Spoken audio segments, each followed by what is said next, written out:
آب زمزم ایک نہایت ہی مبارک پانی ہے جسے پی کر نہ صرف لوگ اپنی پیاس بجھاتے ہیں بلکہ اس میں اللہ نے خوب برکتیں رکھی ہے۔ نبی صلی اللہ علیہ وآلہ وسلم نے اس پانی کو تمام پانیوں سے افضل اور برتر اور شفا بخش قرار دیا ہے۔ مکہ مکرمہ میں موجود آب زمزم کا یہ بابرکت چشمہ انسانوں کے ذریعہ کھودی گئی کوئی مصنوعی چشمہ نہیں ہے، بلکہ آج سے تقریباً 4000 سال قبل اللہ نے اپنے پیغمبر حضرت اسماعیل علیہ السلام کے ذریعہ ایک معجزہ صادر فرمایا تھا، جس کے نتیجے میں یہ پاک پانی اس مقام سے پھوٹ پڑا۔ اس ویڈیو میں ہم اس حیرت انگیز معجزے کا ذکر کریں گے جو بی بی ہاجرہ علیہ السلام اور حضرت اسماعیل علیہ السلام کی غیبی مدد کے لیے اس سنسان اور بنجر صحرا سے پھوٹ پڑا تھا۔ اللہ نے اپنے جلیل القدر پیغمبر حضرت ابراہیم علیہ السلام کو بہت سارے آزمائشوں میں ڈالا، مگر آپ ہر امتحان میں ثابت قدم رہے اور ان میں پورا اترے۔ جب ابراہیم علیہ السلام کی عمر 80 برس سے بھی زائد ہوئی تو بہت دعا اور منتوں کے بعد اللہ نے انہیں ایک بیٹا عطا فرمایا جس کا نام آپ نے اسماعیل رکھا۔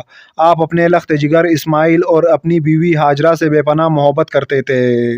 حضرت اسماعیل علیہ السلام کی پیدائش کے چند دنوں بعد ہی اللہ نے آپ کو حکم دیا کہ آپ اپنے بیٹے اسماعیل اور بیوی ہاجرہ کو دور عرب کی ایک بیابان صحرا میں چھوڑ آئے جہاں نہ انسانی آبادی تھی اور نہ غذا کا انتظام۔ جب حضرت ابراہیم علیہ السلام نے بی بی ہاجرہ کو وحی کی خبر سنائی اور بتایا کہ اللہ کا یہ حکم ہے تو بی بی ہاجرہ جو اب تک شام کے سرسبز و شاداب اور بہترین آب و ہوا سے سرشار زرزمین پر رہ چکی تھی، اللہ کا حکم سنتے ہی بنا کچھ سوچے تیار ہو گئی۔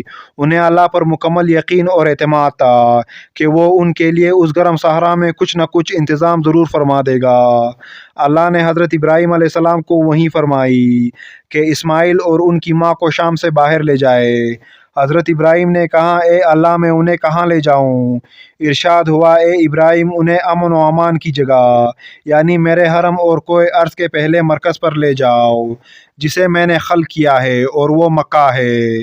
حضرت ابراہیم علیہ السلام اپنے اہل و عیال کے ساتھ سرزمین مکہ پر پہنچے تو وہاں ایک درخت موجود تھا۔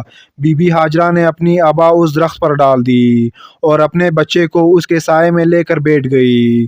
جب حضرت ابراہیم علیہ السلام نے وہاں سے واپس جانے کا ارادہ کیا تو حضرت ہاجرہ نے کہا، اے ابراہیم آپ ہم لوگوں کو ایسی جگہ چھوڑ کر جا رہے ہیں جہاں ایک بے آب صحرا ہے۔ حضرت ابراہیم نے کہا، جس خدا نے ہمیں حکم دیا ہے کہ تم لوگوں کو یہاں چھوڑ دوں وہیں خدا تم لوگوں کی مشکلیں آسان کر دے گا۔ گرم ہوا چل رہی تھی اور بی بی ہاجرہ کا معصوم بچہ پیاس کی شدت سے تڑپ رہا تھا۔ پانی اور کھجوریں ختم ہو گئی تھی اور تپتے صحرا کی گرمی اور بھوک و پیاس کی وجہ سے بی بی ہاجرہ کی شکم دودھ سے سوکھ چکی تھی۔ حضرت اسماعیل علیہ السلام بھوک و پیاس کی شدت سے تلبلانے لگی۔ بی بی ہاجرہ پریشانی کے عالم میں پانی کی تلاش کرنے لگی۔ جب آپ دور سے بیابان کی طرف دیکھتی تو انہیں پانی کا چشمہ نظر آتا تھا، لیکن جب قریب پہنچتی تو وہاں سوراب نکلتا۔ اس طرح بی بی ہاجرہ 7 مرتبہ پانی کی تلاش میں صفا و مروہ کے پہاڑیوں کے درمیان دوڑی مگر آپ کو پانی میسر نہ ہوا۔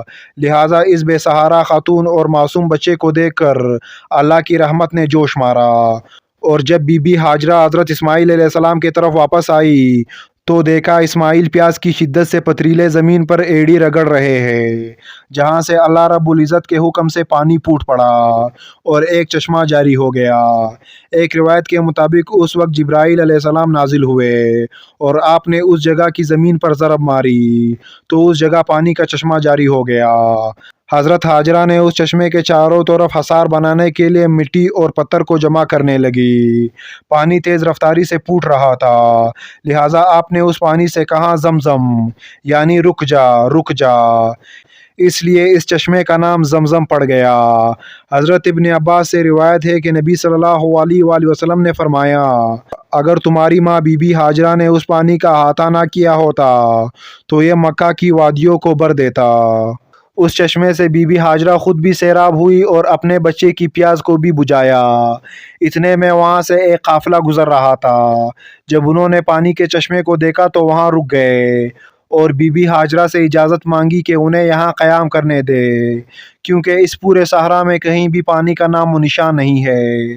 لہٰذا بی بی ہاجرہ نے انہیں مکہ میں رہنے کی اجازت دے دی۔ یہ لوگ بنو جہلم کہلاتے تھے۔